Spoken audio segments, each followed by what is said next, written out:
भाजपचे मंत्री प्रकाश मेहतांचा उद्दामपणा महाड दुर्घटनेवर प्रश्न विचारणाऱ्या पत्रकाराची केली अरेरावाची भाषा। उद्दामपणानंतर आपण योग्य असल्याचा केला दावा।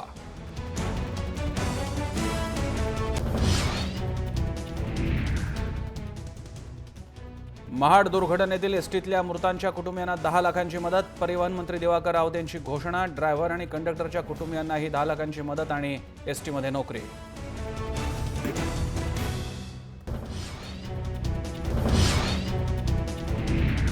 जयगड बोरिवली बस ड्रायव्हर श्रीकांत कांबळेंचा मृतदेह सापडला। घटनास्थळापासून 105 किलोमीटरवर अंजरल्याला आढळला मृतदेह।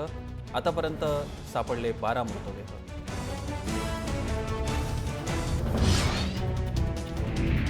44 तासानंतरही सावित्री नदीत पडलेल्या बस बेपत्ताच। चुंबकाला चिकटलेल्या लोखंडी वस्तूकडे सर्वांचं लक्ष।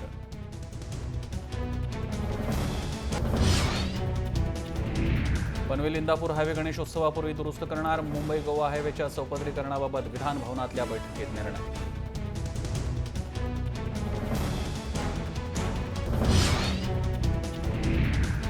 मुंबई महापालिकेकडेच नाही, मुंबईतल्या ब्रिटिशकालीन पुलांचे रेकॉर्ड। पुलाची माहिती घेऊन स्थिती जाणून घेण्यासाठी काढलं 3 कोटींचं टेंडर।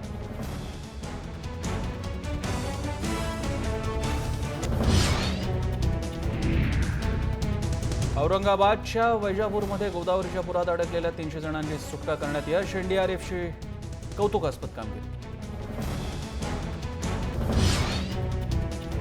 मुसळधार पावसामुळे महाबळेश्वरमधले पॉइंट्स पर्यटकांसाठी बंद। सुरक्षेची खबरदारी म्हणून निर्णय घेतल्याची तहसीलदारांची माहिती। पंकजा मुंडेंच्या सुप्रा मीडिया कंपनीवरून विरोधकांनी केलं सरकारला लक्ष्य। पुराव्याशिवाय आरोप खपवून घेणार नाही, हक्कभंग आणण्याचा मुख्यमंत्र्यांसह पंकजा मुंडेंचा इशारा। मोटार वाहन कायद्यातील बदलाला केंद्र कॅबिनेटची मंजुरी। वाहतुकीचे नियम अधिक कडक आणि अधिक दंडात्मक।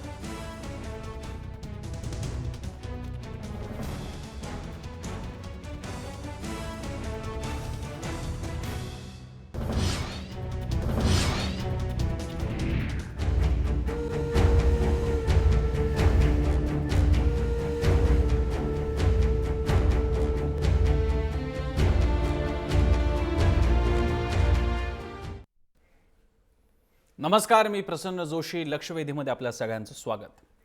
1991च्या खाजगीकरण, उदारीकरण आणि जागतिकीकरण या एक प्रकारे भारताच्या आर्थिक क्रांतीनंतरची दुसरी क्रांती म्हणता येईल असा एक महत्त्वाचा निर्णय राज्यसभेत काल पार पडला। तो म्हणजे जीएसटी बिल विधेयक पारित झालं। पण इथे लगेच हा कायदा येणार आहे अशातला भाग नाही, अजून पुढची प्रोसेस असते, कारण ही घटनात्मक बदलाची तरतूद असल्यामुळे राज्यांकडून सुद्धा त्याला तसा प्रतिसाद मिळावा लागतो। त्या बाबतीतली एक घटनात्मक प्रक्रिया आहे, पण ती होईल असं दिसतंय। आणि त्यामुळे 91 नंतरच्या पहिल्या आर्थिक क्रांतीनंतरची ही दुसरी क्रांती आहे का? भारत अख्खा एकमय मार्केट होणार आहे, त्याचे नेमके काय परिणाम असणार आहेत? का इतका वेळ लागला या मोठ्या आर्थिक बदलाला? आणि यापुढचे काय भावी पडसाद पडू शकतात या जीएसटीमुळे, म्हणजे गुड्स सर्व्हिस टॅक्स, सेवा आणि वस्तू करामुळे काय हे परिणाम होऊ शकतील याबाबतीत ही आपण चर्चा आयोजित केलेली आहे। एक प्रकारे ती आर्थिक दुसरी क्रांतीच आहे। आपण बघू शकतो, आम्ही मागे कार्यक्रमाला चित्र देतानाच आम्ही मनमोहन सिंगांचा सुद्धा चेहरा वापरलेला, कारण मनमोहन सिंग म्हणाले होते की इतिहास तरी माझ्याबद्दल थोडंसं नरमाईने बोलेल। आणि आज या जीएसटी बद्दल बोलताना मनमोहन सिंग यांची सुद्धा आठवण आपण काढली पाहिजे, कारण 10 वर्ष जेव्हा ते पंतप्रधान होते त्यांनी सुद्धा खूप प्रयत्न केले होते। त्यामुळे जीएसटीचं आज जर का काही यश असेल, त्यामागे भाजपप्रमाणेच काँग्रेसच्याही मंत्र्यांचा, अगदी त्यामध्ये नरसिंह राव पंतप्रधान आणि मनमोहन सिंग तेव्हा अर्थमंत्री असल्यापासूनच्या सगळ्या सरकारांचा सहभाग आहे। चर्चा सुरू करण्यापूर्वी आपण पाहणार आहोत कोणते मुद्दे आहेत जे आपण घेऊन या चर्चेला सुरुवात करणार आहोत। जीएसटी ही दुसरी आर्थिक क्रांती आहे का? 91च्या उदारीकरणानंतर जीएसटीची ही क्रांती आपल्याला बघायला मिळते का? भारत आता एकमय बाजार केंद्र होईल का? मुंबईवर अन्याय होण्याची सेनेने मांडलेली भूमिका योग्य आहे का? सर्वसामान्यांच्या जीवनावर चांगले परिणाम होतील का? हे आपले प्रश्न आहेत। त्याचप्रमाणे तुम्हाला जर का या चर्चेमध्ये भाग घ्यायचा असेल, कारण तुमच्याशी सुद्धा संबंधितच आहे जीएसटी, तर आमच्या ट्विटर हँडलवरती आपला प्रश्न आहे, सामान्य माणसासाठी जीएसटी आर्थिक क्रांती घडवेल का? जरूर व्यक्त व्हा आमच्या ट्विटर हँडलवरती जाऊन। कार्यक्रम सुरू करण्यापूर्वी आपण पाहूयात या जीएसटीचे विविध अंग काय आहेत, काय मुद्दा आहे हा, म्हणजे जीएसटी तुम्हाला कळल्यानंतर आपल्याला चर्चा अधिक सोपी करता येईल। पाहूयात। जीएसटी म्हणजे काय? वस्तू आणि सेवा कर म्हणजेच जीएसटी. करामध्ये इंटरनेट, मोबाईल, हँडसेट, सिगरेट, दारू यांचाही समावेश असेल. सध्या देशामध्ये 15% सेवा कर आकारला जातो. हॉटेलिंग, प्रवास, सिनेमा पाहणं अशा अनेक गोष्टी सेवा कराअंतर्गत येतात. सध्या सेवा कर आणि वस्तू कर यांचे दर वेगवेगळे आहेत. जीएसटी म्हणजेच वस्तू आणि सेवांसाठी समान कर आकारला जाईल. कर आकारणीमध्ये यामुळे पारदर्शकता येईल आणि एकसूत्रता येईल असा विश्वास व्यक्त केला जातोय.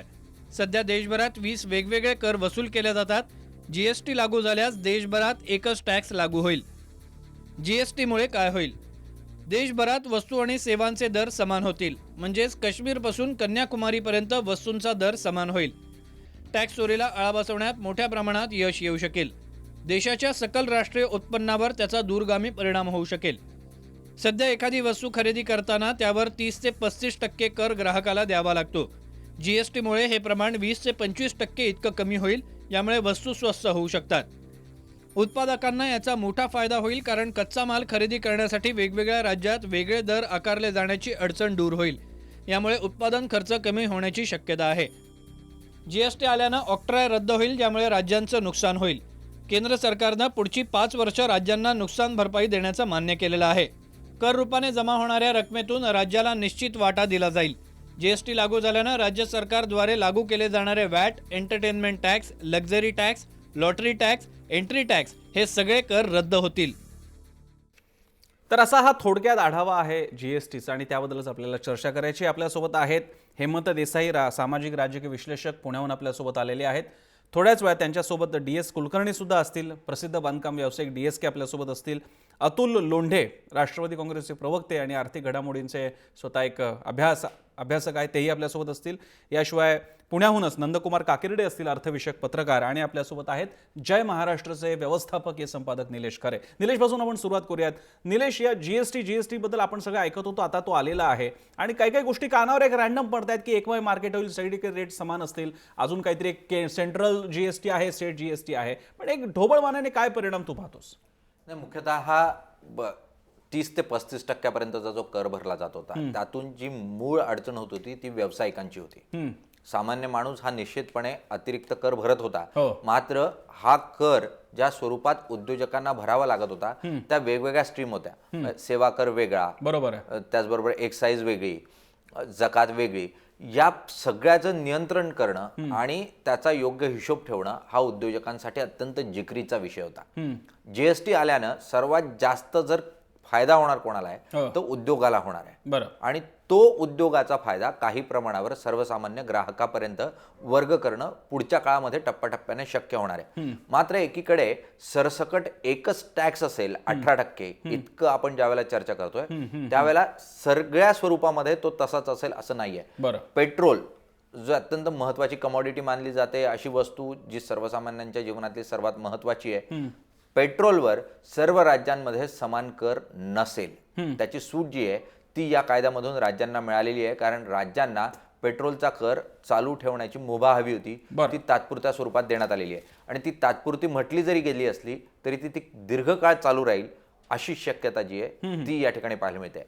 गॅस यावरची पण ज्या स्वरूपाचा टॅक्स आहे तोही राज्य ज्या स्वरूपात घेत होते तोच घेतला जाणार आहे. आणि त्यामुळे मूळ भाववाढीला इंधन हे कारणीभूत असतं आणि त्या इंधनावरचा टॅक्स जो आहे तो सरसकट देशभर सारखा होणार नाही, तो वेगवेगळ्या राज्यांमध्ये वेगवेगळा असेल. आणि ती मूळ जी अडचण आहे ती या ठिकाणी आहे. दुसरी एक प्रमुख अडचण ती म्हणजे एप्रिल पासून जीएसटी इम्प्लिमेंटेशन साठीच्या ज्या ऑनलाईन पोर्टल्स क्रिएट केले गेलेले आहेत त्याचं फंक्शनिंग सुरू झालंय, त्याचं टेस्टिंग सुरू झालेलं आहे. मात्र याची योग्य पद्धतीने अंमलबजावणी करणं, त्यासाठी प्रशासन उभं करणं आणि या वेगवेगळ्या ज्या इन्स्टिट्यूशन्स होत्या टॅक्स कलेक्ट करण्याच्या त्यांना एकत्रित करणं आणि त्या माध्यमातून ही सेवा राबवणं ही कितपत शक्य होईल या संदर्भातले प्रश्न अजूनही कायम आहेत. पण निश्चितच जसं तू सुरुवातीला म्हणालास की भारतीय स्वातंत्र्यानंतर जर आर्थिक दृष्ट्या एक मोठं स्वातंत्र्य निर्माण करण्याचं किंवा एक ऐतिहासिक पाऊल म्हणून जर आपण बघितलं तर निश्चितपणे हे दुसरं पाऊल आर्थिक क्रांतीच्या दृष्टीने आहे असं म्हणायला काही हरकत नाही. मी अतुल लोंढेंकडे जाईन, राष्ट्रवादी काँग्रेसचे प्रवक्ते आणि आर्थिक विषयांचे अभ्यासक, आणि त्यानंतर हेमंत देसाई सुद्धा आपल्या सोबत आहेत. अतुल लोंढेजी, याच्यातला एक मुद्दा थोडासा वेगळा आहे. हे खरं आहे की या सामायिकरणामुळे, या समानीकरणामुळे राज्यांना काही प्रमाणात फायदे होतील, वस्तूंचे दर काही प्रमाणात कमी होतील वगैरे वगैरे. पण जी राज्य आर्थिकदृष्ट्या प्रगत आहेत, ज्याच्यामध्ये महाराष्ट्र आहे, ज्यांचा वाटा खरं तर अशा प्रकारच्या करांमुळे जास्त असतो, जो आतापर्यंत होत होता, पण अशा सामायिकीकरणाच्या धोरणामुळे छोटे आणि गरीब राज्यांना थोडंफार भलं होईल, त्यांचं तर ते चांगलंच आहे. पण महाराष्ट्रासारख्या राज्यांना मात्र, खास करून त्यांच्याकडे आर्थिक क्रंच आधीपासूनच असताना, अशा युनिफॉर्म टॅक्सेशनमुळे आपल्या उत्पन्नावरती परिणाम होईल असं नाही वाटत? असं आहे प्रसन्ना की ही जी टॅक्सेस आहेत हो, त्यामध्ये वॅट जो आहे तोच रद्द होईल त्याच्यामध्ये, हां, आणि सेंट्रल जीएसटी आणि स्टेट जीएसटी असा तो त्याच्यामध्ये डिव्हिजन असणार आहे. हे मुळात इनडायरेक्ट टॅक्सेस जे आहे, याचं सगळं उत्पन्न जे आहे, डायरेक्ट आणि इनडायरेक्ट टॅक्स एक वॅट वगळता, हे जे आहे याचं कलेक्शन जे आहे ते सेंटरकडे जात होतं आणि फायनान्स कमिशन त्या संदर्भामध्ये मग त्याचं डिस्ट्रीब्युशन कसं करायचं याचे निकष ठरवत होते.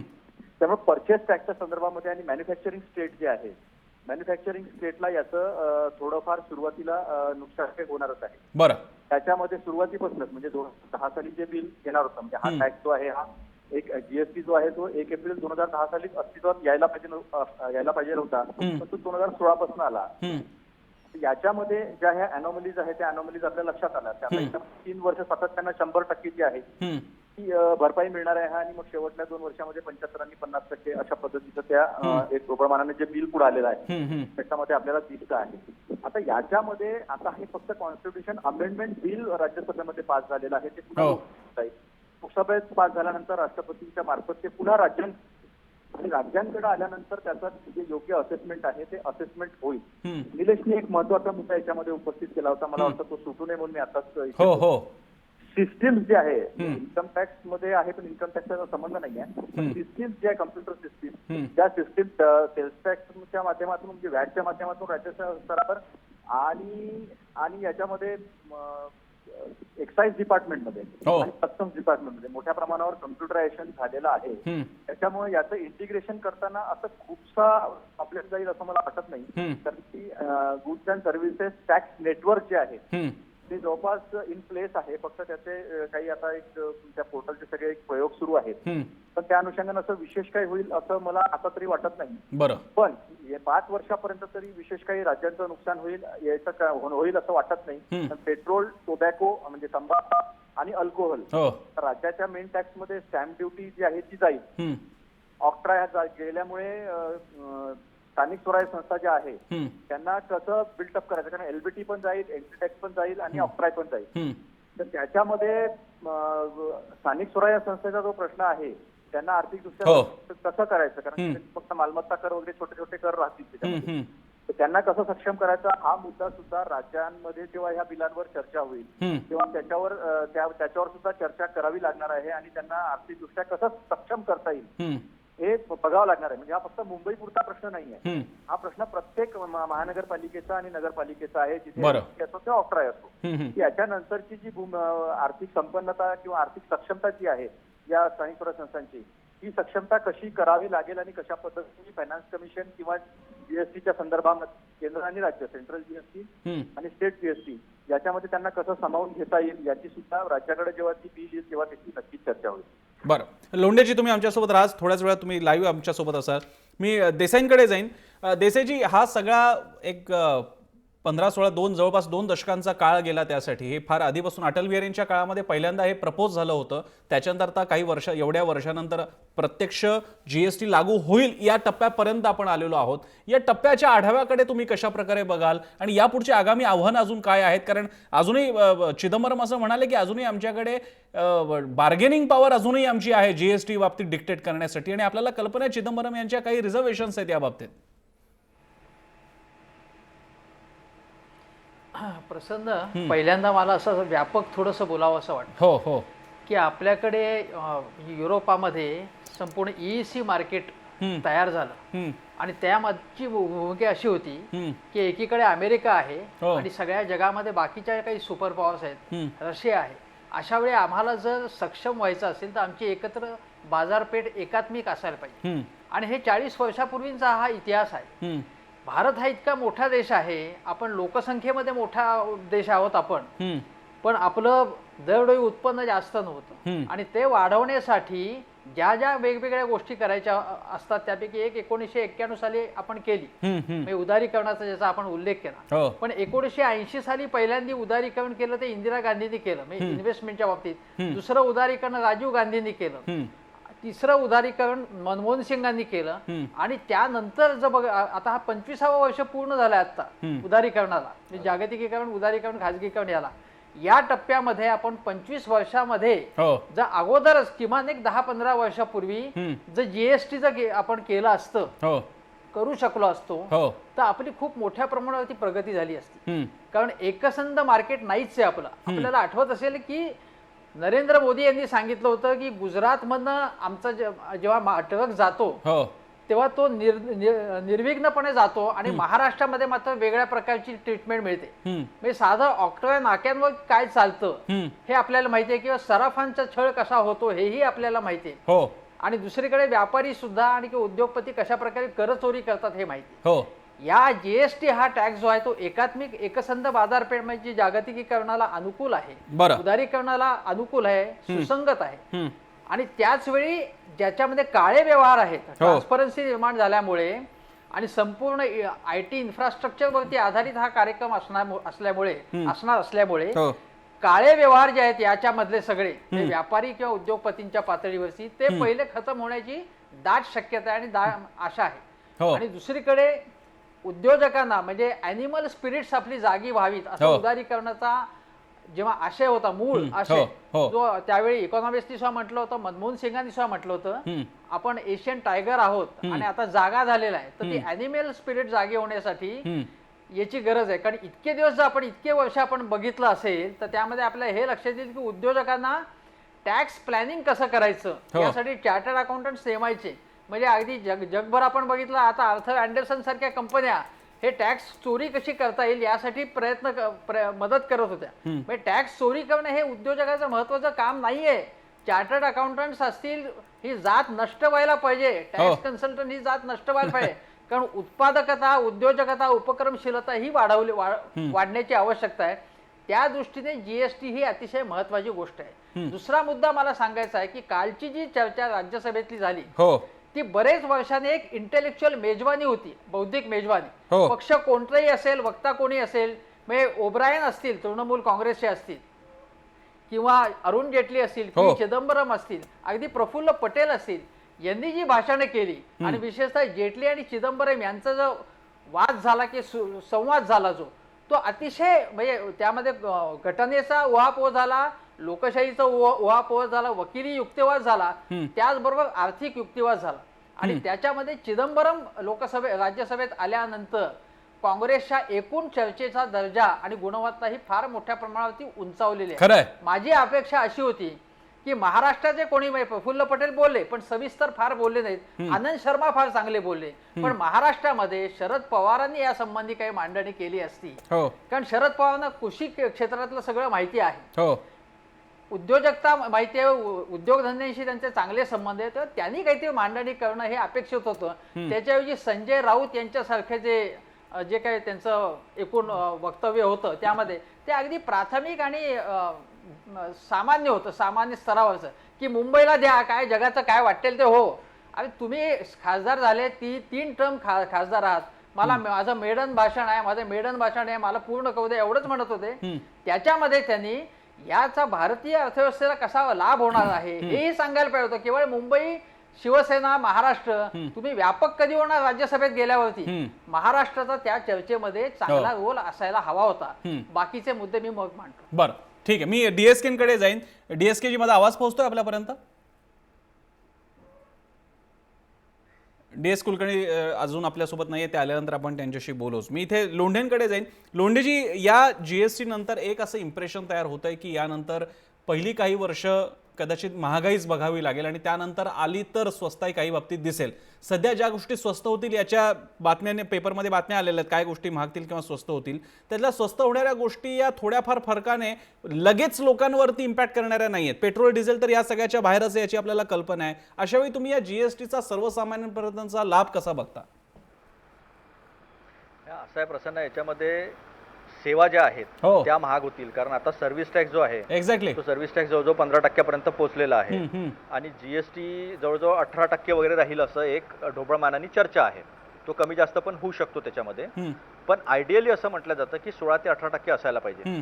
आता सर्व्हिसेस अवेल करणारा एक समुदाय जर आपण बघितला, हो कारण तो संपन्न समुदाय आहे हो आणि सर्व्हिसेसच्या बाहेर असलेला Exactly. hoteliing न करणारा किंवा मोठ्या प्रमाणावर मल्टिप्लेक्समध्ये न जाणारा किंवा मोठ्या प्रमाणावर वकिली व्यवसायाचा फायदा न घेणारा असा जो वर्ग आहे. आता वकिली सेवेच्या संदर्भामध्ये पण एक चर्चा आहे की ती येणार या नाईटमध्ये की नाही येणार. त्याच्यामध्ये जो काही इम्पॅक्ट होईल थोडासा इन्फ्लेशनचा, तो पेट्रोलचा एक प्रश्न आहे. हो पण पेट्रोल सध्या आता आंतरराष्ट्रीय स्तरावर अजून 2 वर्षापर्यंत तरी तो $70 पुढे जाईल हो. असं काही सांगता म्हणजे होणार नाही. तेवढा सप्लाय कमी होणार नाही जगातला. हो त्यामुळे 1.5-2 वर्षाचा रिलीफ हा सगळ्या जगाला आहे, तो भारताला सुद्धा मिळणार आहे. बरं. त्यामुळे ती जी थोडीफार महागाई सेवा क्षेत्राच्या माध्यमातून येणार आहे, हां ती या मॅन्युफॅक्चरर्स लोकांना, या उद्योजकांना जो फायदा होणार आहे, 26-27% टॅक्स भरणाऱ्या 18% खाली आल्यानंतर हो तो कंझ्युमर कडे कसा पास ऑन होईल याचा जो प्रयत्न आहे. म्हणजे ग्राहकाला त्याचा फायदा, त्या कमी होणाऱ्या गोष्टींचा फायदा जो आहे हो. तो ग्राहकांपर्यंत कसा पोहोचेल हे बघावं लागेल. प्रसन्न, आपण ऑलरेडी सफर केलेला आहे. जर आपण तयार होतो त्यावेळेस सुद्धा सिस्टमच्या अनुषंगाने सुद्धा 1 एप्रिल 2010 साली जर हे आलं असता आणि 2% जर जीडीपी वाढणार असेल तर आता आपला $2.1 ट्रिलियन च्या वरती आपल्या जीडीपीचा हो. आकार आहे आपला एकूण. हो. म्हणजे ग्रॉस एकूण आपलं उत्पादन जे आहे हो. आणि इन्कम जे आहे ते हो. 2 ट्रिलियन च्या वरती आहे. हो त्याचा जर ऍव्हरेज जर आपण काढला तर बरं. जवळजवळ $1 ट्रिलियन पर्यंतचं नुकसान आपलं झालंय. म्हणजे एक मध्यम वर्ग, हां 1991च्या सुधारणानंतर जो एक नवमध्यम वर्ग निर्माण झाला, हो तसाच दुसरा नवमध्यम वर्ग जो आहे हा 6 वर्षामध्ये झाला असता. एवढी मोठी संपत्ती निर्माण झाली असती आणि आपली कंझम्पशन इकॉनॉमी आहे, बरं. म्हणजे आपण स्वतः खरं आहे. ज्याला डोमेस्टिक कंझम्पशन म्हणतो त्याच्यावर आधारित आहे. हो हे जे नुकसान झालेलं आहे, हे नुकसान हे येणारे महागाई एवढी काही मोठी खूप इम्पॅक्ट राहील असं मला वाटत नाही. पण उद्योजकांकडनं जो फायदा जो आहे, बरं तो बरं फायदा कस्टमरकडे गेला पाहिजे, ग्राहकांपर्यंत गेला पाहिजे. तर तो पासान झाला तर एवढा काही त्या महागाईचा इम्पॅक्ट राहील असं मला वाटत नाही. बरं, मी निलेशकडे येतो. निलेश भाऊ, तुला यांच्या काही मुद्द्यामध्ये तुला रिपेअर करायचं होतं, त्याबरोबर मला एक प्रश्न पण आहे, दोन्ही गोष्टीची उत्तरं एकत्रच दे. एक मुद्दा याच्यातला असा आहे की यामध्ये सगळ्यांचं म्हणजे अगदी सब घोडे 12% हा शब्द नाही आहे, पण मोठ्या कंपन्यांना लहान कंपन्यांना एका स्ट्रीमलाईनमध्ये केलेलं आहे. 10 लाखाची उलाढाल असणाऱ्या कंपनीला सुद्धा जीएसटी असणार आहे. त्यामुळे जवळपास असं लक्षात येते की मोठ्या कंपन्यांना त्याच्या उलाढालीच्या प्रमाणात कमी टॅक्स घ्यावा लागणार आहे. त्या तुलनेत 10 लाख टर्नओव्हर म्हणजे कंपन्या खूपच लहान आहेत. आणि भारतामध्ये एकीकडे आपण मेक इन इंडिया म्हणतोय, एकीकडे आपण स्टार्टअप अँड स्टँडअप इंडिया म्हणतोय. अशावेळी या लहान कंपन्यांवरती हा जीएसटी हा ऍडव्हर्स इफेक्टिव्ह नाही का ठरणार? नाही, मुख्यतः जर स्टार्टअप्सचा विचार केला तर स्टार्टअप्सला एक विशेष असं कन्सेशन काही काळापुरतं मिळणार आहे. आणि त्यामुळे त्या स्टार्टअप्स जे नवीन रजिस्टर होतील आणि त्यातून इकॉनॉमिकल बूस्टर म्हणून ज्या स्टार्टअप्सकडे बघितलं जाईल, अशांना ज्या सुविधा दिल्या जाणार आहे त्यामध्ये निश्चितपणे काही काळासाठी, काही वर्षासाठी म्हणून त्यांना जीएसटीतून वगळलं जाईल किंवा जीएसटीचा परतावा मिळणार आहे. आणि जसं अतुलजींनी सांगितलं, वकिलांचा प्रश्न हा प्रमुख प्रश्न आहे. कारण एक मोठा वर्ग आहे जो मोठं उत्पन्न मिळवतो, मात्र त्यांच्यावर सेवा कर जो आहे तो अद्यापही लावला जाईल की नाही हा प्रश्न कायम आहे. काँग्रेसनंही त्या संदर्भात संभ्रम कायम ठेवला होता आणि भाजपनंही त्या संदर्भातला संभ्रम जो आहे तो कायम ठेवलेला आहे. त्यामुळे वकिली सेवेवर हा कर लागेल की नाही त्यावर अद्याप प्रश्नचिन्ह कायम आहे. पण पेट्रोलचा जसा विचार अतुलजींनी म्हटलं, पेट्रोल हा विषय जो आहे हा थेटपणे उत्पादनाच्या किमतीच्या वाढीवर परिणाम करणारा असतो आणि ग्राहकापर्यंत जे उत्पादन जातं त्याचे भाव जी निश्चित होतो तो त्या पेट्रोलच्या किमती या प्रमुख निर्देशांक मानल्या जातात. आणि त्यामुळे त्या काही खूप लवकर आटोक्यात येतील किंवा त्याचा खूप फायदा होईल अशा स्वरूपाचं चित्र दिसत नाही. त्यामुळे त्याचा तातडीनं ग्राहकाला फायदा होईल असं चित्र निश्चितपणे या ठिकाणी दिसत नाहीये. दुसरं, संजय राऊतांचा मुद्दा निघाला, शिवसेनेनं मुद्दा मांडला. मुंबई महानगरपालिकेचा सर्वात मोठा प्रश्न असणार आहे तो म्हणजे जकात. फक्त मुंबईचाच नाही, इतरही राज्यातल्या प्रमुख महानगरपालिकांचा जकात जी आहे ती जर या ठिकाणी मुंबई महानगरपालिकेची गेली किंवा इतर जे टॅक्सेस स्थानिक स्वराज्य संस्थांचे आहेत ते गेले तर या स्थानिक स्वराज्य संस्थांचा जो कोट्यावधी रुपयांचा टर्नओव्हर आहे आणि ज्यातून या स्थानिक स्वराज्य संस्था चालतात तो परतावा राज्य सरकार देणार तर कुठून देणार? कारण केंद्र सरकार जितका परतावा जीएसटीच्या मोबदल्यात राज्य सरकारला देईल त्यातूनच पैसा हा या स्थानिक स्वराज्य संस्थांना वाटून द्यावा लागणार आहे आणि तिथे मुख्यतः आर्थिक चणचण जी आहे ती राज्यांसमोर आणि स्थानिक स्वराज्य संस्थांजवळ निर्माण होताना पाहायला मिळेल आणि त्यामुळे हे इम्प्लिमेंट करताना जी अडचण येईल ती टप्प्याटप्प्यानं त्यातल्या सुधारणा आणि त्यातून विकसित होताना पाहायला मिळेल. त्यामुळे तातडीनं लगेच त्याचा काय खूप मोठा फायदा होणार आहे असं चित्र तरी सध्या दिसत नाही. मी पुण्याला जाईन. पुण्याला निलेश आपल्यासोबत आता DS कुलकर्णी स्वतः आलेले आहेत. त्यांच्या शेजारी नंदकुमार काकिर्डे आहेत. नंदकुमार काकिर्डे हे अनेक वर्ष फिनान्शियल जर्नलिझम अर्थविषयक पत्रकारिता त्यांनी केलेली आहे आणि DSK तर प्रसिद्ध बांधकाम व्यावसायिक आहेत. मी पहिल्यांदा DSKकडे जाईन. DSK जी याच्या GSTच्या प्रत्यक्ष अंमलबजावणीनंतर ज्या क्षेत्रांमध्ये काही प्रमाणात स्वस्ताई बघायला मिळेल त्यातलं एक आहे गृहनिर्माण क्षेत्र असं म्हटलं जात आहे. हे कितपत खरं वाटतंय? याचे बेनिफिट्स बघायला किती काळ लागेल? तुम्ही याकडे कसं पाहता? याच्या बिल्डरच्या ऑनेस्टीवर आहे. सध्याच्या मंदीच्या लाटेमध्ये बिल्डर यात कितपत कमी करेल हा प्रश्न आहे. आता मला घर तुम्ही जर माझ्याकडनं घेतलं, समजा उदाहरणार्थ हिशोबाला सोपं 1 लाख रुपयाचं, तर तुम्हाला जास्तीत जास्त 11% stamp duty, watt, service tax करून 11-11.5% जातं. आता याच्यानंतर हा 18% जाणार आहे. जेव्हा हा 18% जाणार आहे त्या बिल्डर काय प्रामाणिकपणे त्याला त्याचा जो परतावा मिळणार आहे त्याला 18%ला 18% नाही परतावा मिळणार. हिशोबाला आपण 1 लाख घेऊ, 1 लाखाला 18,000 मी फ्लॅट होल्डरकडनं घेतले.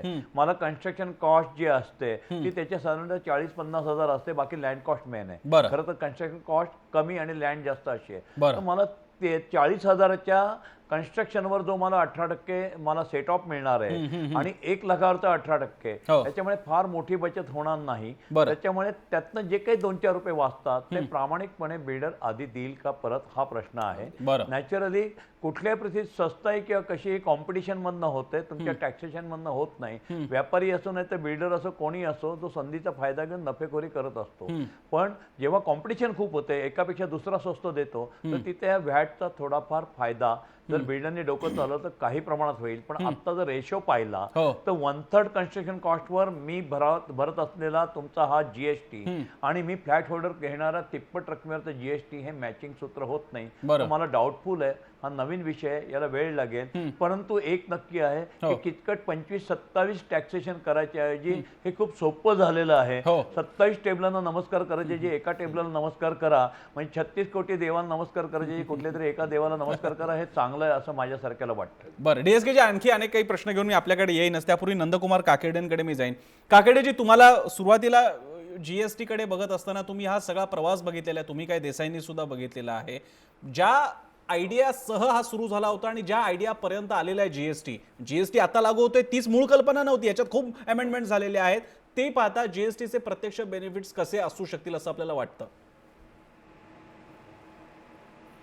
मुळामध्ये हा जो GSTचं जे विधेयक आत्ता म्हणजे घटनात्मक दुरुस्ती जी राज्यसभेमध्ये संमत झाली काल, त्याच्याबद्दल मी खरं सत्ताधारी भाजप पक्षालाच फक्त त्यांना धन्यवाद देतो असं नाही, तर काँग्रेस पक्षालाही दिलं पाहिजे विरोधी पक्ष म्हणून. कारण गेले 10-15 वर्ष म्हणजे 2000 सालापासून हा सगळा प्रवास चालू आहे आणि जगभरात जेव्हा आपण पाहिलं तर आता आपल्याकडे तर अनेक राज्य आहेत. प्रत्येक राज्याचा विक्री कर वेगळा, प्रत्येक राज्यामध्ये जकात आहे, असे 27 प्रकारचे कर आहेत आणि ह्या करांनी सर्वसामान्य माणूस, उत्पादक आणि सेवा देणारा असे सगळेजणच भंडावले गेलेले आहेत. तर या सगळ्यामध्ये देशाच्या पातळीवर एक कुठेतरी अशी एक अप्रत्यक्ष कर यंत्रणा आणणं हाच मुळात एक खरा चांगला विषय आहे. आणि मगाशी तुम्ही जे म्हणलात ते की देशामध्ये एक नवीन अर्थक्रांती होतीये का काय, या निमित्तानं हा खरं तर याचं स्वागत केलं पाहिजे. परंतु सध्याचा जो त्यातला महत्वाचा मुद्दा आहे की राज्यांना ह्याच्यातनं होणारा फायदा किंवा तोटा, आता हा वस्तू आणि सेवा असा कर आहे. आता ज्या उत्पादन करणाऱ्या कंपन्या आहेत त्यांना याचा किती लाभ होणार आहे आणि ज्या सेवा देणाऱ्या संस्था आहेत त्यांना याचा किती लाभ होणार आहे, असा एक महत्वाचा विषय आहे. या विषयाकडे पाहत असताना 2 गोष्टी लक्षात आल्या पाहिजेत की याच्यामध्ये जो रेट ऑफ टॅक्स आहे तो अत्यंत मिनिमम ठेवणं आणि त्याच्यामधनं सगळ्यांचा म्हणजे ह्या सहकार्यातनं सगळ्यांचा विकास साधणं ही आता आजची काळाची गरज आहे. पुढच्या 1 वर्षामध्ये हे खरंच होईल की नाही आता सांगता येत नाही. कदाचित भाजपच्या ताब्यामध्ये जी काही राज्य आहेत त्यांना मान्यता म्हणजे तिथल्या विविध राज्यांनी विधानसभेमध्ये हे पारित केलं तर कदाचित 1 एप्रिल 2017 मध्ये त्या संदर्भातलं अधिकृतरित्या येऊ शकेल सगळा कायदा. परंतु आपण मगाशी म्हणला त्याप्रमाणे अत्यंत बरोबर आहे की पुढचे 2-3 वर्षामध्ये हा सगळा काळ जाईल की अर्थव्यवस्थेला त्याचा काही पुढावा मिळतोय का, म्हणजे GDP वाढतीये कशी, कशा पद्धतीत, आणि सर्वसामान्य शेवटी याचा केंद्रबिंदू हा सर्वसामान्य माणूस आहे. त्याला या क्लिष्ट रचनेतनं काय फायदा होणार आहे, म्हणजे उत्पादकांपेक्षा आणि सेवा देणाऱ्यांपेक्षा माझं असं म्हणणं की सर्वसामान्यांना हा लाभ होईल अशी आता अपेक्षा आहे, आणि ती झाली तर खरं या जीएसटीचं मोठं यश असं मानायला लागेल. बरं, लोंढ्यांकडे जाण्यापूर्वी बहुधा देसाईंनी हात वर केला होता का? त्यांना काही मुद्दा मांडायचा आहे? हेमंत देसाईजी. प्रसन्न सगळ्यात महत्वाचा मुद्दा लक्षात घेतला पाहिजे की आपल्याकडे इनडायरेक्ट टॅक्स जो आहे त्याचं प्रमाण जास्त आहे, म्हणजे 65% आहे, आणि डायरेक्ट टॅक्स फक्त 35% आहे. हा, म्हणजे बाकीच्या सगळ्या देशात, म्हणजे ऍडव्हान्स देशामध्ये हे उलट असतं, कारण इनडायरेक्ट टॅक्स हा एक रिग्रेसिव्ह टॅक्स म्हटला जातो, कारण तो गरीब आणि श्रीमंतांवरती सारखाच असतो. म्हणजे तुम्ही चहा प्यायलात तर मुकेश अंबानींनी चहा प्यायला आणि हेमंत देसाईंनी प्यायला तर कर त्याच्यावरती जो सर्व्हिस टॅक्स असेल तो सारखा असेल. उलट इन्कम टॅक्स जो असतो किंवा कॉर्पोरेट इन्कम टॅक्स असतो त्याच्यामध्ये ते थेट कर किंवा प्रत्यक्ष कर असल्यामुळे त्याच्यामध्ये तुम्ही कमी जास्त करू शकता. मिडल क्लासला कमी, त्यापेक्षा गरिबांना कमी किंवा एक्झम्पशन, आणि श्रीमंतांना जास्त. त्यामुळे तो अधिक न्यायी आहे. आपल्याकडे प्राप्तिकर दात्यांची संख्या जी आहे ती फक्त 4% आहे, त्याच्यावर नाहीच आहे. म्हणजे हे प्रमाण वाढायला पाहिजे. ते जर प्रमाण आपलं वाढलं तर आपला अप्रत्यक्ष कराचं प्रमाणच मुळात कमी व्हायला पाहिजे, कारण तो इतका रिग्रेसिव्ह आहे, त्यामुळे महागाई वाढते आपली. आणि ही महागाई कमी करण्यासाठीच्या दृष्टीने पहिलं पाऊल म्हणजे जीएसटी आहे. कारण जीएसटी मुळे काय होणार आहे की उत्पादनाच्या, म्हणजे मॅन्युफॅक्चरच्या लेवलला जो कर आकारला जात होता तो आता ग्राहकाच्या पातळीवरती तो आकारला जाणार येतो. हे अतिशय महत्वाचं आहे. आणि त्याच्यामध्ये टॅक्सवर टॅक्स, म्हणजे व्हॅल्यू एडिशनवर टॅक्स असायला पाहिजे. त्याच्यावरती कर लावून एखाद्या इनपुटवरती कर लागला की मग वस्तू तयार होते, की त्या वस्तूवर पुन्हा करासकट त्या वस्तूवरती पुन्हा कर आकारला जातो पुढच्या व्हॅल्यू एडिशनच्या वेळी. फक्त मूल्यवृद्धीवरती कर आकारला पाहिजे.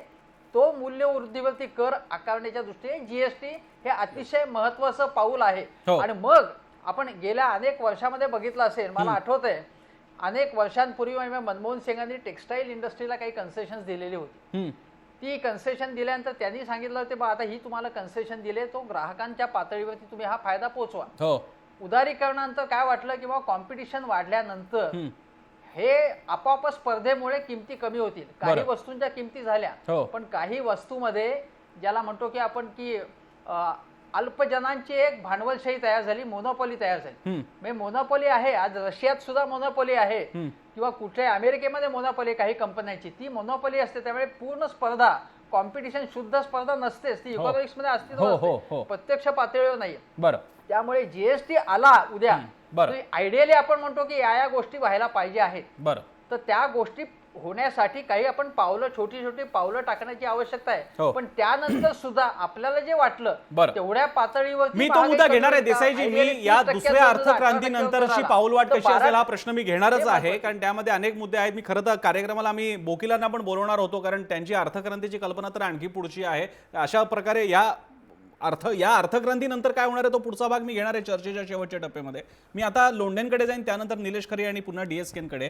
लोंढेजी, मला थोडंसं पॉलिटिकल इकॉनॉमिकल असा प्रश्न विचारायचा आहे. या वर्षभराच्या काळामध्ये 3 महत्त्वाच्या घटना घडल्या. एकीकडे पेट्रोल डिझेलचे दर कंट्रोलमध्ये आहेत, त्याचा फायदा केंद्र सरकारला मिळतोय, तो आपल्यापर्यंत येत नाही हा गोष्ट वेगळा. 7वा वेतन आयोग जाहीर झालेला आहे, आणि तिसरी गोष्ट म्हणजे आता जीएसटीचं यश. या तिघांचा पॉलिटिकल इकॉनॉमी अर्थानं तुम्ही कसा विचार करताय? म्हणजे भाजपला काय फायदा तोटा होईल ते तर सांगाच आम्हाला, पण हेही सांगा की या 3 गोष्टी एकत्र आल्याचे काही परिणाम तुम्हाला पडसाद जाणवतात का? नाही, असं आहे प्रसन्न की पॉलिटिकल एव्हरीथिंग इज पॉलिटिकल. आता आपण कुठलाही विचार केला तर त्याच्यामध्ये राजकारण आहेच, तो विषयच नाही आहे. आपण जे म्हटलं 7th पे कमिशन जे आता रोल आउट झालेलं आहे, त्या 7th पे कमिशन मध्ये बरेचसे भत्ते वगैरे जे आहे ते कमी करण्यात आलेले आहे, आणि एका विशिष्ट स्लॅब नंतर जे आहे ते कर द्यावा लागणार आहे. त्यामुळे असं बऱ्याच केंद्रीय कर्मचाऱ्यांचं म्हणणं आहे की विशेष असा फायदा जो आहे तो या 7th पे कमिशन मधून होणार नाहीये. जो 40% जर फायदा झाला असता तर मग कदाचित त्यांची क्रयशक्ती जी आहे ती वाढली असती, आणि क्रयशक्ती वाढली म्हणजे उत्पादन वाढतं, उत्पादन वाढली म्हणजे मग रोजगार निर्माण होतो. ही जी सायकल आहे, ही सायकल 7th पे मुळे किती होईल याच्याबद्दल साशंकता आहे, कारण की ते जेव्हा लागू होईल तेव्हा ऍक्च्युअल बेनिफिट किती होतो, आणि DA कॅन्सल होणार का, त्याच्यामध्ये जो महागाई भत्ता जो वर्षातून 2 वेळा मिळतो तो कॅन्सल होणार का, आणि जे इन्क्रीमेंट मिळतं 1 वर्षातनं 1, अशी 3 वेळा जी वाढ मिळत असते त्याच्यामध्ये काय बदल होणार आहे आणि त्याच्यावर टॅक्स कसा भरावा लागणार आहे याच्यावर 7 पे कमिशनचा ऍक्च्युअल फायदा किती होतो हे डिपेंड करेल, कारण तो रिअल इस्टेटला पण फरक पडणारा गोष्ट आहे. त्यामुळे 7 पे कमिशन लागू जेव्हा प्रत्यक्षामध्ये या ऑगस्ट महिन्यामध्ये जेव्हा सॅलरी हातात येईल लोकांच्या आणि त्यांना जो अरियर्स मिळेल त्याच्यानंतर आपल्या लक्षात येईल. पण जर वाढली क्रयशक्ती जर वाढली की आता 23.5% म्हणतात आहेत, पण प्रत्यक्षामध्ये इतर लोकांशी जेव्हा आपण चर्चा करतो तेव्हा ते म्हणतात की 16.5%च्या वरती 14 ते 16.5%च्या वरती फायदा होणार नाहीये. त्यामुळे त्याचा विशेष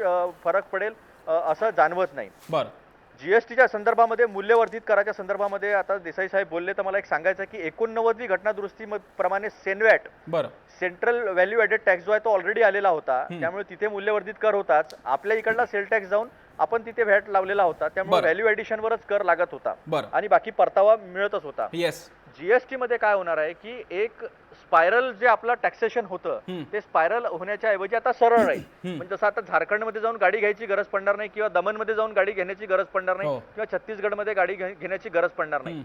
आपल्या याच्यामध्ये आपण जम्मू काश्मीरचा पण उल्लेख केला होता की जम्मू काश्मीर पासून कन्याकुमारी पर्यंत कदाचित ती म्हण असल्यामुळे वापरण्यात आलेलं असावं, पण जम्मू काश्मीर याच्यामध्ये इन्क्लुडेड नाही आहे. त्यांना एक वेगळं स्टेटस आहे 370 प्रमाणे, त्यामुळे ते एक्सक्लुडिंग जम्मू अँड काश्मीर राहणार आहे.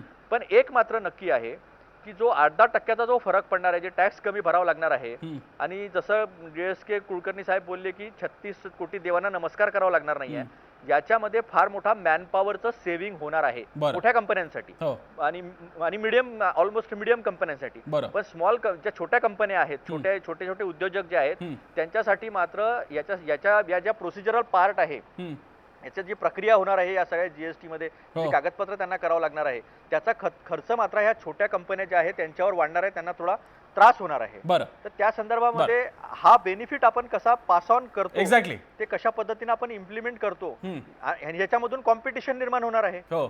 कॉम्पिटिशन निर्माण झाल्यामुळे, स्पर्धा निर्माण झाल्यामुळे कदाचित ती रिअल इस्टेट मध्ये बिल्डर लोक करणार नाही करणार तो भाग निराळा आहे, कारण की त्यांच्यावर मार्केटमधून घेतलेल्या पैशाचा इंटरेस्टचा पण बोजा असतो बँकेच्या व्यतिरिक्त. आपल्या सगळ्यांना माहिती आहे की इथला बिल्डरचा व्यवसाय जो आहे तो बँकेच्या प्रोजेक्ट लोनवर किती चालतो आणि बाहेरच्या इंटरेस्टवर किती चालतो आपल्या सगळ्यांना याची कल्पना आहे. महत्वाची गोष्ट काल जी जेटलीनमध्ये आणि चिदंबरममध्ये जो डिस्कशन झालेला पी चिदंबरम साहेबांमध्ये, ते डिस्कशन असं होतं की हे याला मनी बिल म्हणून तुम्ही ट्रीट करू नका, याला फायनान्स बिल म्हणूनच तुम्ही ट्रीट करा, हा त्यांचा आग्रह होता. याच्या संदर्भामध्ये जेटली साहेब काहीही बोलले नाहीत, कारण की जे कन्सर्न्स जे प्रश्न उपस्थित होणार आहे ते स्थानिक स्वराज्य संस्थांच्या आर्थिक सक्षमतेबद्दल उपस्थित होणार आहे.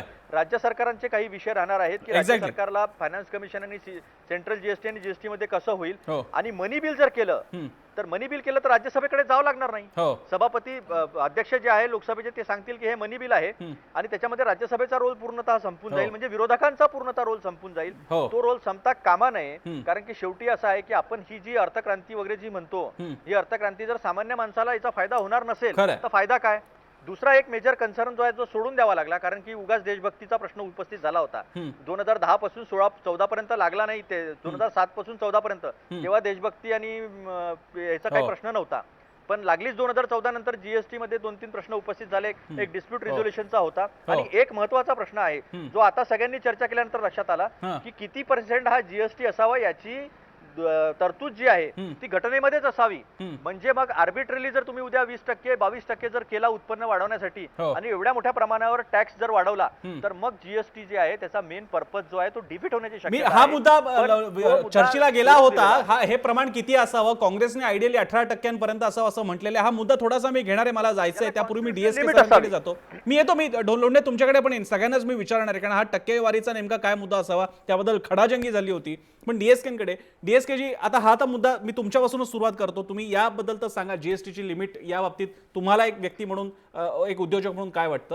आणि माझा दुसरा प्रश्न आहे तो म्हणजे मगाशी तुम्ही एक बिल्डर, कन्स्ट्रक्शन डेव्हलपर म्हणून तुम्ही आम्हाला त्या प्रश्नाचं उत्तर दिलं होतं, पण इंडस्ट्री रिप्रेझेंटेटिव्ह म्हणून तुम्ही इंडस्ट्रीच्या नजरेतून, कॉर्पोरेटच्या नजरेतून जीएसटीच्या कडे तुम्ही कसं पाहता. पहिला मुद्दा आहे की इंडस्ट्रीच्या आणि कॉर्पोरेट.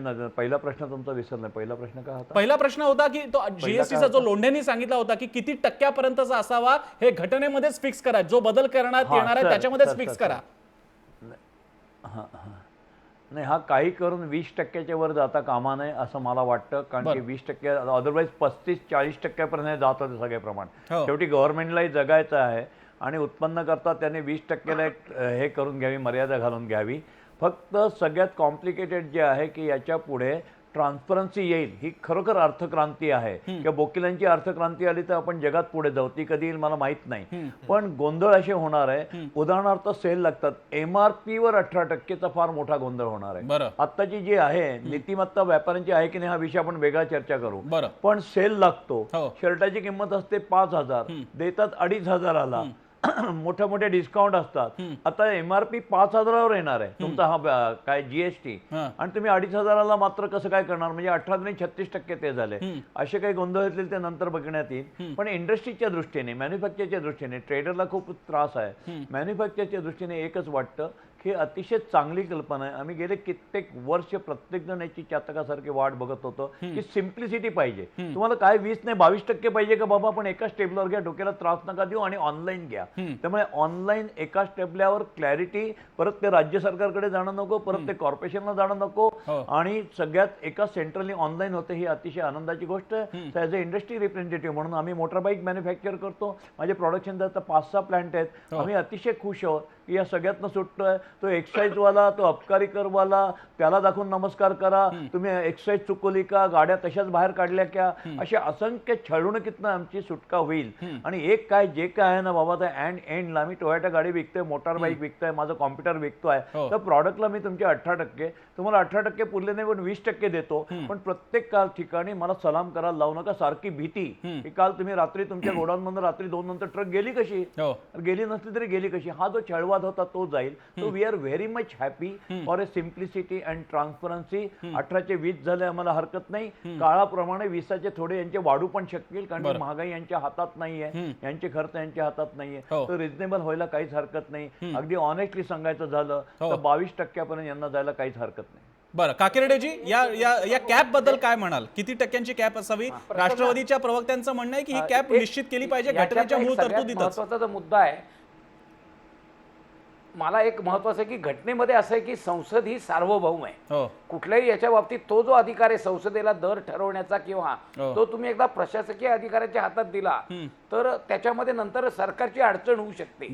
त्यामुळे ह्याचा मिनिमम आणि मॅक्झिमम काय असू शकतं याच्या संदर्भातला वारंवार विचार केला गेला पाहिजे. तीच नेमकी कन्सर्न संसदेमध्ये व्यक्त केली गेली होती की मुळामध्ये कर लावण्याचा जो अधिकार आहे, सार्वभौम अधिकार, तो संसदेचा आहे, प्रशासनाचा नाही. ऍडमिनिस्ट्रेशनच्या हातामध्ये तुम्ही जर दिलं तर ते योग्य होणार नाही असं आता अपरेंटली वाटतंय. म्हणून तो दर किती असावा हे संसदेने निश्चित करावं. आणि आता DSK म्हणले ते 18 ते 20 8% दर आता योग्य वाटतंय. पण परंतु तो पुढच्या काळामध्ये कळू शकेल की काय नेमकं होतंय. त्यामुळे असं मला वाटतं की याच्यावर सर्व पक्षांनी एकत्र येऊन ती भूमिका घेणं आवश्यक आहे. आणि आता तो सध्या 18%वर आहे असं आता सर्वसाधारण चर्चेतनं जाणवतोय. देसाईजी काय म्हणताय? मी येतो, DSK जी तुमच्याकडे पण येतो. देसाई काय म्हणताय? प्रसन्न बोलू? हा बोला. हा प्रसन्न, मगाशी मी 2 गोष्टींचा उल्लेख करतो की कॅस्केडिंग इफेक्ट अशा पद्धतीने मी मगाशी सांगितलेलं होतं. व्हॅट आलेलं आहे हे मला माहिती आहे. दुसरी गोष्ट म्हणजे आता जे काकिवडेंनी सांगितलं आणि तुम्ही जो प्रश्न विचारला, मुद्दा असा होता मतभेदाचा की त्याच्यामध्ये कॉन्स्टिट्यूशन मध्ये जर तरतूद केली तर भाजपचं म्हणणं होतं की प्रत्येक वेळी पुन्हा पार्लमेंटमध्ये जायला लागेल, पुन्हा विधानसभांमध्ये जायला लागेल, ठराव मंजूर करायला लागेल, प्रक्रिया लांबेल. या उलट काँग्रेसचं असं म्हणणं होतं की तसं काही होणार नाही, त्याच्यातनं आपल्याला मार्ग काढता येऊ शकेल. हा मतभेदाचा मुद्दा होता. पण सगळ्यात महत्वाचा मुद्दा याच्या संबंधात असा आहे की इम्प्लिमेंटेशनचा मुद्दा आहे. आणि अलीकडे गेल्या वर्षी मलेशियामध्ये GST आला आणि त्याच्यानंतर मलेशियामध्ये त्याच्यामध्ये इतके प्रॉब्लेम झाले की तो अंमलात, म्हणजे काही ठिकाणी ओव्हरचार्जिंग केलं, काही ठिकाणी जे स्मॉल बिझनेसमॅन होते त्यांना खूप हॅरेसमेंट झाली. त्यामुळे लोक रस्त्यावरती आले या GSTच्या प्रश्नावरती. त्यामुळे हा जो मार्ग निष्कंटक नाही. आता आपण फक्त पहिलं दार उघडलंय, आणखीन अनेक दारं आपल्याला उघडायची. त्यासाठी काय करायला पाहिजे तर IT इन्फ्रास्ट्रक्चर जे आहे ते IT इन्फ्रास्ट्रक्चर ज्या प्रकारे तयार व्हायला पाहिजे, चांगल्या प्रकारे ती तयार झालं पाहिजे. आणि आपले जे वेगवेगळे खात्यांचे कर्मचारी आहेत त्यापैकी काही चांगले आहेत, गुणवंत आहेत, पण आपले एकूण कर अधिकारी किंवा कर कर्मचारी आहेत हे अतिशय अकार्यक्षम आहेत. अत्यंत सामान्य पद्धतीने, सामान्य वकुबानी काम करतात. त्यामध्ये भ्रष्टाचार तर मोठ्या प्रमाणावरती होतो, तर त्यांचं पुन्हा प्रशिक्षण करायला लागेल बरं. मोठ्या प्रमाणामध्ये. बरं. ते आपण जर प्रशिक्षण त्यांचं नीट केलं नाही तर याच्यामध्ये अनेक प्रॉब्लेम्स तयार होतील. आणि म्हणून DSK जे एक मुद्दा सांगतात, मगाशी मी सांगितलं त्याला पुस्तीच एक प्रकारे त्यांनी जोडली आहे की ते म्हणतात की एका टेबलावर काय तर घ्या, तुम्ही अनेक टेबलांवरती हे करू नका. तेव्हा आपल्याकडचे जे कर अधिकारी इतके डोकेबाज आहे की त्यांच्या भ्रष्टाचाराच्या काही वाटा बुजल्या तर ते नव्या त्याच्यातल्या वाटा तयार करू शकतील. नाही, मग देसाईजी म्हणूनच त्यांनी ऑनलाईन शब्द पण वापरला. DSKने ऑनलाईन शब्द पण त्यासाठीच वापरला. एकदा ऑनलाईन केले की तुम्हाला सगळ्या बाकीच्या कृत्या वापरायला मुळातच मर्यादा येते. मी DSK कडे जाऊन निलेशकडे परत येईन. DSK सर, तुम्ही काही बोलताय वाटतं? सर माझा एक महत्वाचा मुद्दा आहे की हा जो काही 18% 20% हे काय हो, सरकार चालवायला त्यांना काही पैसे लागतात, रेव्हेन्यू मेकिंग आहे. आम्ही जर फ्लॅट काढतो आणि फ्लॅट विकतो किंवा कार मॅन्युफॅक्चरिंग कार काढतो की मला साधारणतः खर्च किती आहे, मला ओव्हरहेड किती आहे, मला नोकरांचा ऍडमिशनवर पगार किती जाईल, मला व्याज किती जाईल, मग मला एवढा वाजवी नफा मिळाला पाहिजे. समजा मला वाटलं की 10% नफा आहे पण मी तिथे 100 फ्लॅटच्या स्कीमला 10% नफा घेतला आणि माझी 2000 फ्लॅटची स्कीम असेल तर तोच 10% नफा मी 6%वर आणून तेवढाच नफा मिळवू शकतो. त्याच्यामुळे दरवर्षी सरकार इफेक्टिव्ह काम किती करतोय, 7 पे कमिशन देणार का काय करणार, तुम्ही उधळपट्टी कशी करणार, तुमचा ऍडमिनिस्ट्रेशन खर्च, तुम्ही सेवा इंडस्ट्रीमध्ये आहे, सरकारी नोकरांवरचा खर्च 15%च्या पुढे जाता कामा नये रेव्हेन्यूच्या. त्यामुळे त्यांनी तिथे कॉस्ट कटिंग करायला पाहिजे. मग 15% तुमचा ऍडमिनिस्ट्रेटिव्ह खर्च, बाकीचे इतर मिसलेनियस खर्च, असं करून तुम्हाला सरकार देश चालवायला आणि नंतर तुम्हाला डेव्हलपमेंटला किती पैसे पाहिजे ती फिगर कॅल्क्युलेट करून मग जो माणूस टॅक्स ठरवतो ते खरं. आम्ही बिझनेसमध्ये प्रॉफिट असं तर लिहिलं आमच्या कंपनीच्या मॅन्युअलमध्ये की दरवर्षी 20% कमवायचे. अरे 20% नाही, अमाऊंट तुम्ही कमवताना टोटल टर्नओव्हर वाढला तर तो रेशो कमी होतो, तेवढेच होतो. उद्या देश खूप प्रगतीवर गेला, पर कॅपिटल इन्कम वाढवलं तर तुम्हाला कदाचित 18% खाली करता येईल, सरप्लस पैसे होतील.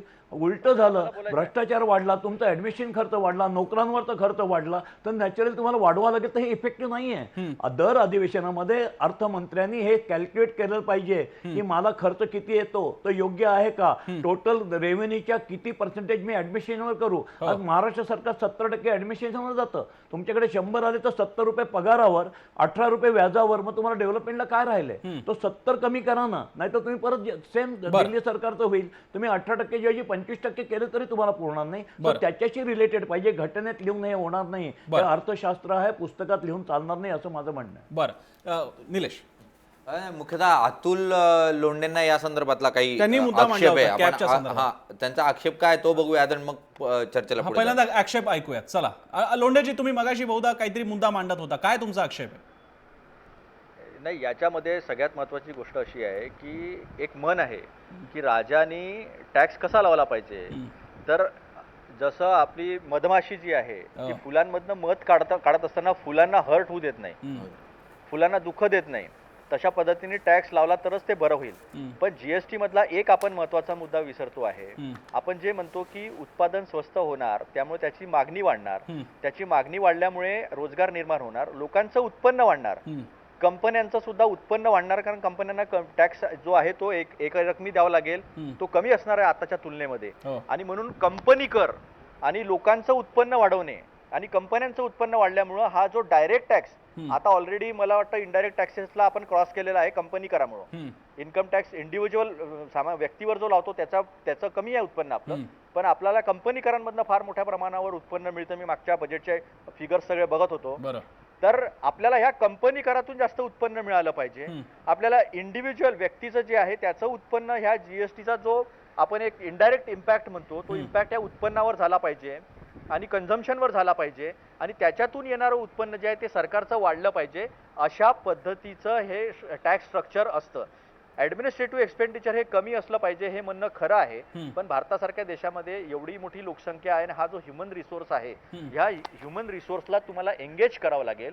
असलेले नॅचरल रिसोर्सेस जे आहे ते जास्त इफेक्टिव्हली वापरावं लागेल. म्हणजे अनेक उत्पन्नाचे स्रोत जे आहे ते आता निर्माण आपल्याजवळ ऑलरेडी झालेले आहे. याचं स्पेक्ट्रम हा उत्पन्नाचा स्रोत आहे. आपण कोल विकतो, हा उत्पन्नाचा स्रोत आहे.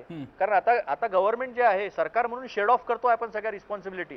गव्हर्नमेंटनी बिझनेस करावा असं अपेक्षित नाही आहे. त्यामुळे टॅक्सच्या ऐवजी उत्पन्नाचे अनेक वेगळे स्रोत जे आहे ते निर्माण. आता 5G येणार, 5G नेटवर्कच्या स्पेक्ट्रम मधून जवळजवळ 20 लाख कोटीच्या वरच्यापेक्षा जास्त उत्पन्न जे आहे ते 2020च्या नंतर आपल्याला मिळणार आहे. त्यामुळे उत्पन्नाचे इतर स्रोत जास्त करून कर जो आहे बरं. तो कर कमी केला तर बरं. ही सगळी सायकल जी आहे ही मोठी होईल आणि मग तो ठीक. टायगर जागा झाला जो म्हणतात आहे मनमोहन सिंगांनी जे म्हटलं होतं ते या अनुषंगाने म्हटलं होतं. ठीक. म्हणून एकदम जीएसटीच्या संदर्भामध्ये आपण जर कॉन्स्टिट्युशनल लिमिट लावली आणि जर टॅक्स वाढवायचा असला तर तिथे साधक बाधक विरोधकांची आणि सत्ताधाऱ्यांची चर्चा होईल, कारण ते कॉन्स्टिट्युशनल बिल राहणार अगेन ते, आणि त्यामुळं सर्व स्तरावर चर्चा होईल आणि मग टॅक्स किती लावला पाहिजे आणि नाही लावला पाहिजे याचा जो आहे तो अर्थ काढला जाईल. त्यामुळं त्या अनुषंगाने मी बोलत होतो.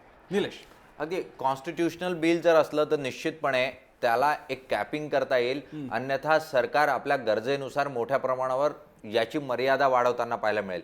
18% सर्व दृष्टीने बघितलं तर अनेक अशा गोष्टी होत्या ज्यावर 22 ते 23% कर लागत होता, काही ठिकाणी 14.5 ते 15% कर लागत होता. त्याला एक मधली सीमा म्हणून 18% हा योग्य कराचं स्वरूप असेल. मात्र जर हा 22-23 या टक्क्याच्या वर जाताना आणि पुढच्या काळामध्ये गरजेनुसार, जसं DSK सर पण म्हटलंय की ॲडमिनिस्ट्रेशनवरचा खर्च इतका जास्त आहे, व्याजावरचा खर्च जास्त आहे, आणि अशा परिस्थितीत सरकारांना आज आपण कोणी प्रेडिक्ट करू शकणार नाही की 18 वरून 22 पर्यंतच जाईल किंवा 20 पर्यंतच जाईल. उद्या सरकार गरजेनुसार जर वाढवत गेलं तर काय करायचं? आपण प्रोफेशनल टॅक्स सारखा टॅक्सचा जर विचार केला आज महाराष्ट्रामध्ये तर दुष्काळ पडला 76-77ला, म्हणून आपल्याकडे प्रोफेशनल टॅक्स लागला. आजपर्यंत दुष्काळाच्या नावावर तो टॅक्स सुरूच आहे, मधल्या काळात दुष्काळ नव्हता तरी, आणि आता पुन्हा कॅलॅमिटी टॅक्स म्हणून आपल्याकडून कॅलॅमिटी टॅक्स हा अतिरिक्त आत्ताच्या सरकारनं लावलाच. म्हणजे स्वच्छ भारत सेस आहे, एज्युकेशन सेस आहे, असे कितीतरी सेस आहेत. हा काय म्हणालात देसाई सर? पेट्रोलवर 2 रुपये लावला. पेट्रोलवर लावला. आता रस्ते सुरक्षा कर जो आहे तोही या ठिकाणी गडकरींच्या माध्यमातून आपल्याला येताना पाहायला मिळणार आहे. आणि त्यामुळे सरकार सातत्यानं करांचा बोजा वाढवत जातं आणि तुमच्या आमच्या सामान्यांच्या खिच्यातून 60% कर जातो. जर आपण सर्व कर काढले तर जर 100 रुपये कमवले तर 60 रुपये हे सरकार व्याज वेगवेगळ्या करांच्या पोटीच काढून घेतं. सर्वसामान्यांना कमवायचं किती आणि स्वतःसाठी वापरायचं किती, आणि त्यामुळे याला एक लिमिट असणं हे खूप गरजेचं आहे. अन्यथा सरकार सैराट व्हायला वेळ लागत नाही आणि करांचा बोजा वाढवायलाही वेळ लागत नाही. त्यामुळे लिमिट असणं हे खूप गरजेचं आहे आणि त्या दृष्टीने प्रयत्नही होणं गरजेचं आहे. कार्यक्रमाच्या शेवटी हे खरं आहे की अशा कोणत्याही क्रांत्या आणि कोणतेही सुधार हे स्वतःबरोबर येताना काही ॲडव्हर्स इफेक्ट, काही नकारात्मक बाजू सुद्धा घेऊन येतात. 91 साली ज्यावेळी खासगीकरण, उदारीकरण आणि जागतिकीकरण झालं होतं त्यावेळी भारतातले सामान्य मध्यमवर्गीय श्रमिक शोषित नष्ट होतील, भारतीय कारखानदारी संपेल, अशा प्रकारे बाऊ करण्यात आला होता. आज 20 वर्षानंतर चित्र पूर्ण वेगळं आहे.